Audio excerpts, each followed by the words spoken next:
আপনারা সবাই দোয়া করেন, আল্লাহ যেন আমার উমরা কবুল করে। हम भी वो हैं जो कभी किसी के पीछे नहीं खड़े होते।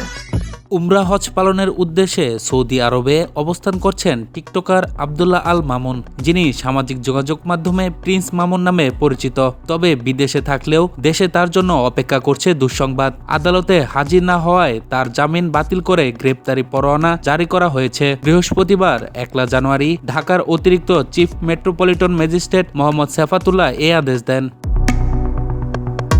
এদিন লাইলা আক্তার ফরহাদকে বাসায় ঢুকে মারধরের মামলায় অভিযোগ গঠনের শুনানির দিন ধার্য ছিল। তবে উমরা পালনের কারণে মামুন আদালতে উপস্থিত থাকতে পারেনি। তার পক্ষে আইনজীবী আশিকুল ইসলাম সময়ের আবেদন করলেও বাদী লাইলা আক্তার ফরহাদ আদালতে হাজির হয়ে আসামির জামিন বাতিলের আবেদন করেন। শুনানিতে বাদী পক্ষের আইনজীবী সরকার সাব্বির হোসেন ফয়সাল বলেন, আসামির বিরুদ্ধে অন্য আদালতে একটি ধর্ষণ মামলা বিচারাধীন রয়েছে।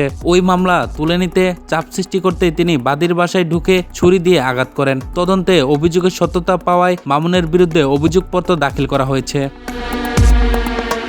উভয় পক্ষের শুনানি শেষে আদালত মামুনের জামিন বাতিল করে তার বিরুদ্ধে গ্রেপ্তারি পরোয়ানা জারি করেন। একই সঙ্গে অভিযোগ গঠন করে বিচার শুরুর নির্দেশ দেন আদালত। মামলার সাক্ষ্য গ্রহণের জন্য আগামী 5 মার্চ তিনি ধার্য করা হয়েছে। মামলার এজাহার অনুযায়ী ফেসবুক মাধ্যমে প্রিন্স মামুনের সঙ্গে লাইলা আক্তার ফরহাদের পরিচয় হয়। গত 10 মে ভোর 5:30টার দিকে মামুন ক্যান্টনমেন্ট DOHS এ লাইলার বাসায় যান। সেখানে তিনি আগের মামলা ও সাধারণ ডায়েরি জিডি তুলে নিতে হুমকি দেন। লাইলা এতে অস্বীকৃতি জানালে মামুন ফেসবুক লাইভে গিয়ে তাকে ও তার পরিবারকে গালিগালাজ করেন।